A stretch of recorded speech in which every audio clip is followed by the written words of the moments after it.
Chief Black Coat, who's going to get into the MLK assassination, because I know that was one thing they don't really talk about as well in history, that he had the Deacons of Defense with him some of those times as well. So I'll pass it off to you, Chief Black Coat. Going on, Judge? We building good. I'm loving this conversation. You said a lot of things that we're gonna probably dissect a little later after this meeting. But 1967, the Black Panther Party is organized. 1968, Dr. King gets killed. We know that you were one of the last lawyers on the MLK case. I was the judge. The judge on the MLK case. Okay, yes, sir. You want my conclusions? Fast forward. Yes, sir. Yes, sir. J. Edgar Hoover ordered him killed. We have the internal memoranda where they're discussing it. It's not behind him being a civil rights leader. They didn't care. Civil rights was dead. They were worried about him galvanizing the anti-war movement and revitalizing labor. J. Edgar Hoover personally ordered all auditory and visual surveillance of King to stop 48 hours before he was assassinated. They had already set up a 3D table map, like you see when they're building or set up a new development where you can see the thing in 3D, big map or miniature representation of the place. Okay. Are you saying the FBI has a training facility in Quantico, Virginia, which is right across the tarmac from the Marine Corps Sniper School located at the place? They recruited 2 Marine snipers who had come back from the Nam. They told them they had an important mission. They supplied the weapons and ammunition. Late 1967, there is an invoice that I have a copy of listing the serial numbers of 5 XM21s, which are modified M14s, set up for sniper work. They had some special barrels, which just happened to match precisely the ballistic characteristics of the bullet they pull out of King's body. Well, what winds up happening is King is assassinated early April 1968. Late April 1968, the Justice Department orders the FBI to return the 5 weapons to the Defense Department. They only made 62 of them as an experimental run with 1 extra barrel. Well, the FBI in late April 1968 claimed that they lost one of them. I have the serial number, which is in various places around the country, and that is the serial number of the murder weapon. I ordered, and after going through all kinds of changes, getting removed from the case by a lower appellate court, reinstated by the state Supreme Court twice. Well, it wound up when I ordered the rifle retested, and it was tested again. It was completely excluded as being the murder weapon. Also, the shot was not fired from the bushes nor the flop house. The Lorraine Motel is now a museum. It was my idea to convert it to a museum. We had meetings with the owner, Randy Wade, later the Sheriff's Department, A.W. Willis, who was an attorney. And what wound up happening was we decided to convert it to a museum. This was a whole house. It was on the whole track. It was an hourly rate motel, and King had no business staying there until some stuff going on in the neighborhood wound up him being there. The traitor is likely to be Reverend Billy Kyles, who had a little problem that the FBI was knowledgeable of. He goes and he takes King, who's on the way out the other side, and he says, Reverend, some of your fans want to see you. He comes out here. He ducks in. Dick Gregory interviewed him before he died and said, why'd you duck back in the motel? He said, I didn't want to get shot. How did you know there was likely to be a shooting? Well, I just figured. Jesse Jackson had nothing to do with it. He's honest, but the FBI besmirched his reputation so nobody would deal with him. And now everybody thinks he's one of the villains. He wasn't. So it was a 2-man hit team that killed him from the fire station. At the flop house, the window never opened up far enough for you to use a rifle out of the place. That window is right above the bushes. The reason everybody is pointing over there is because sound reflects off of the front of the Lorraine Motel when it is fired from the fire station. We ran experiments using, I guess, what you'd call cherry bombs to duplicate the sound. There was a suppressor on the rifle, which won't make it silent like in the movies. It just makes it hearing safe, but you can still hear it. It's kind of loud. And it came from the cafeteria in the dormitory area on the second floor. Now, there are a number of other reasons why they're doing that, because the rifle, as designed, the way it was set up, was to confuse the origin sound-wise, so people wouldn't say, oh, wow, there's a sniper over there. They would be confused as to where the sound came, so the American sniper could do what he wanted to do with impunity without getting done in. And they were quite effective. It became known as the M21, and it remained in use all the way up through Gulf War II. I got questions. Chief Blackcoat, go ahead. I got questions. Right. I wanted to just go back and ask about the weapon used to kill Dr. King. Did you touch on that? Which weapon was used? Yeah, it was an M14 converted to an experimental XM21. The standard M14 had a rifle barrel that had a rate of twist of 1 turn every 12 inches. In other words, the bullet would make 1 turn every foot. The bullet that they pull out of King's body is inconsistent with that, because it reflects a rate of rifling twist of 1 turn in every 11 1/4 inches. This XM21 had a special experimental barrel made out of stainless steel that had 1 turn in every 11 1/4 inches. Ray's rifle was a 30-06 that had a rate of rifling twist of 1 turn in every 10 inches. Also, there were some other problems with his rifle barrel, since it was a second and had defects in it that would preclude it being the weapon that fired the the fatal shot. King gets hit right here in the right cheek. It takes out his upper molars. It wrecks his tongue and leaves the body. He would have lived, but for the fact that it hit his clavicle and it deflects under the tough neck skin and destroys the right carotid artery complex. He bleeds out quickly, but because the bullet wound is in an area that is somewhat obscured by flesh, it wasn't as big a mess as it might have been. He didn't have 30 seconds to live. He did not get smothered in a hospital later. That's just BS street stuff. But they killed him out there. The bullet travels, winds up going over his shoulder. Now, in the many homicide cases I've been involved in, sometimes funny. It's not a homicide. It's assault to commit murder, because you get a bullet straight in the chest. It hits a rib bone. It deflects around under the skin, comes out the back. 911 emergency services gets there. They think this guy's been shot through the chest or lung injury, and they start treating him. Somebody gets shot through the navel. You can't see anything because it doesn't bleed. And he's the one that's fatally wounded, not the one that got hit in the chest where the bullet deflected around a rib and then out the back. It happens all the time. Let me ask a question on that. Why do you think they had King stay at a whorehouse? Like you said, he had no business in the trap. Why? Because of Negroes.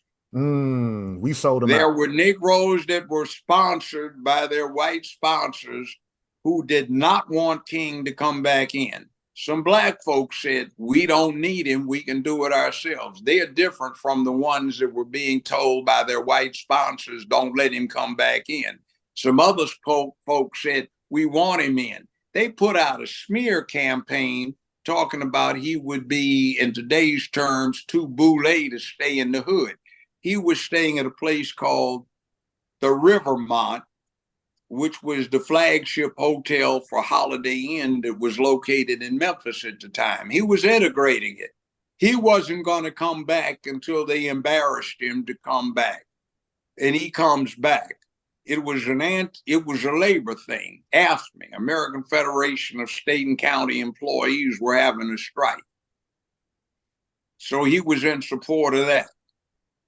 He had been listening to Bayard Rustin too much, who was in favor of him being nonviolent, didn't want any armed guards around. But there were 6 black sergeants and detectives on Memphis Police Department who formed an unofficial bodyguard unit for him. They were told that somebody had threatened their lives, not King, and they were ordered to report to downtown headquarters. They initially refused, and they were told they were going to be disciplined if they did not, so they showed up downtown, which was about a 1.5 miles away. All right? They had another brother that refused to leave. He was on the roof of the fire station doing an overwatch thing. I knew him. He wound up refusing to move, and what wound up happening was they sent 10 white cops who literally double handcuffed him and hog-tied his legs with a rope, and they threw him in the back seat of a squad car, and they removed him from the scene. At that point, call went out, okay, we're on the way over there for the dinner. I got an affidavit from Mrs. Kyles at the time, the first one, and she said the dinner had been ready. They kept putting it off that I hadn't finished it, which was why the delay. I've got it in the oven making gravy for it so it wouldn't taste dried out. Finally, I got calls saying it would be held up, something was going wrong. That was when they were trying to get the black cops to leave, and they wouldn't. I got told it was okay. Then I got another call to hold up. That's when the black cops wouldn't leave, and they had to send the command captain out there to order them to leave. Then I got the call it was okay. And then that's when they found out the guy was on the roof, and they called up to say, hey, we got to hold up. But before that, they had another one because there was one black fireman up there. So what went on is they told him his son had been seriously injured in an accident. So they told him to go check it out. Then Mrs. Kyles got a call saying we're on our way, but that got canceled when the guy called back, say, hey, I checked, my son's at home, nothing wrong with him. I'm on my way back. No, I'll just take the day off. Then they were going to do this again. Then it got postponed when I got her timeline and compared it with what was going on. And when they removed the guy off of the roof, then they said everything's okay. He gets ready to go out the east side, gets called back to the west side of the building where people are at what's basically a recreational pool area that you can't see in this shot. And a call's made to the fire station where there's a 2-man team already set up with the rifle on sandbags lined up with where the door exit is going to be. And as soon as he comes out, they shoot him. They take a headshot because they've got subsonic ammunition to reduce the sound signature. And instead of the bullet traveling 2,700 feet per second, which at the muzzle, which is just 45 yards across the way with 2,600 foot-pounds of energy, is traveling at about 1,100 feet per second, which means it's a 162 grain bullet, which is what they pull out of King's body. It has the energy of about, 9mm bullet. So you have a situation where if they had shot him with a full power 30 caliber wound and it was expanding, they shoot you anywhere in the torso and you're standing next to an emergency room, that's non-survivable. So they took a headshot and they almost missed it. Two-part question, Judge Joe Brown. Number one, how far, first of all, did he shoot him from the fire station or the flop house? Fire station. Do you have an image of the fire station, Chief Biko, so we can show the viewers? And my second question on that was, what's the distance that shot had to be taken from? 43 yards. That's it? Oh, yeah. Yeah, he was done. They were that close. Point blank range. Point blank range. Yeah. Now, the problem with the flop house is the window never went up far enough for you to use the scope. Other thing, on Ray's rifle, there was a Captain Tommy Smith who retired as head of Memphis homicide. I got an affidavit from him, video affidavit. And as he said, we checked the whole place. There was no rifle. We'd been going in and out of there for about an hour, hour and a half. I don't know to this day, he said, who directed me to the flop house. I don't know why, except hour and a half later, I'm walking down the hallway, and now there's something gray on the floor. I almost tripped over it. I opened up the blanket, and it was a rifle. Wow. Partly consumed 6-pack of beer, a toiletry kit, and a radio with James Earl Ray's prison ID on a plaque that was screwed into it. Said, no way. And then when they test fired the rifle, they discovered that it would not even hit the target. At 100 yards, it was shooting 2 feet to the right and 4 feet low, or 4 feet to the right, 2 feet low. It never been sighted in. Great information. Chief Blackcoat? Yeah, I don't know if I heard you correct, Judge. You said you knew someone that was providing overwatch for Dr. King on top of another The fire station. Someone that you knew. Yeah, former client of mine, so I can't talk about it too much. But he wound up running for sheriff in Haywood County. Didn't get elected, by the way. That's where Sheriff Buford Prosser was sheriff. And you remember the original Walking Tall? The movie that The Rock played, a rerun where it was kind of a comedy. He didn't die. Yes, well, the bad guy was never identified in the original Walking Tall. They murdered him. The person that did it was into rackets, prostitution, bootleg whiskey, and gambling. That was the governor of the state, Ray Blanton. He was the one behind it.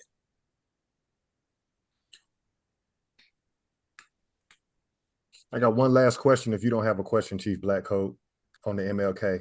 So basically 2 active Marines. So we're talking military again. So, so the federal government in 1964 ends segregation. No, 1964, it was 1968. No, I'm with you. I'm just saying in 1964, the federal government ends segregation. 1965, they passed the Voting Rights Act. But this same government that you've already said was in active war with us during the daytime using the Negro Green Book, that same government sent 2 active Marines to kill one of our... That wasn't why they killed King. It had nothing to do with civil rights. Right. The memoranda we got were exclusively devoted to their fear that he would do what he did with the civil rights movement and galvanize the anti-war crowd. This is the same year they had the Tet Offensive. This is the same year that Walter Cronkite went over there and came back and told the American public they were being lied to. That's what was going on. There was a labor strike going on. American Federation of State and County Employees, AFSCME. So they were worried about him, according to the memo, on revitalizing labor and galvanizing the anti-war movement. There was no discussion about civil rights because nobody gave a damn about civil rights. It was some peaceful Negroes passively down on their knees while they were getting beat across their heads until somebody felt guilty about it. Damn. And you said Negroes didn't care about civil rights because nobody was trying to walk peacefully and have protests. And remember, this was 4 years after John F. Kennedy had been assassinated, and the same year that Robert Kennedy was assassinated. It was popular in those days, by any means necessary. Sacrificial lambs, the communist threat. And see, the other thing you have to deal with, J. Edgar Hoover was a Negro passing for white. If you've ever seen any pictures of him in his 20s, it's obvious he's black. His parents got run out of Louisiana for trying to pass for white. Smithsonian Institution, the History Channel, have run specials on that over the last few years about him passing for white. See, he was a sweet boy. And when they were trying to get Jack Johnson, they created the FBI for the specific purpose of getting him and developing what became known as the Mann Act. Most recently come to light is something they prosecuted R. Kelly behind. So they wanted to get Jack Johnson, who had a white wife, and she'd take her white girlfriends around as part of his entourage, and they just couldn't stand that. So they started investigating sex trafficking, they called it, where women would go across state lines. They put J. Edgar Hoover in these New York brothels kind of undercover because he was a fancy boy and he looked like one of those third floor special acts they would have. And he wound up finding out who was getting blackmailed or who he could blackmail for patronizing the place, which made his pathway to becoming director for the next 50 years fairly easy. Wow, 50 years. So what happened is Jack Johnson was on the way to Europe and he had to pass through Georgia, a corner of Georgia. So as soon as the train stopped, the nascent FBI jumped on board and arrested him for transporting women across state lines for illicit purposes. Well, how are you going to transport your wife for illicit purpose? But see, in those days, Georgia didn't recognize interracial marriage. So under Georgia law, that was not a recognized marriage. So they busted him. He wound up getting convicted, sentenced to jail, but he escaped, fled to France, stayed there for a number of years until his mother begged him to come back. She wanted to see her baby boy. And he tried to sneak back in the country. He got caught, served his time. And when he got out, he got killed supposedly in a car wreck in 1946.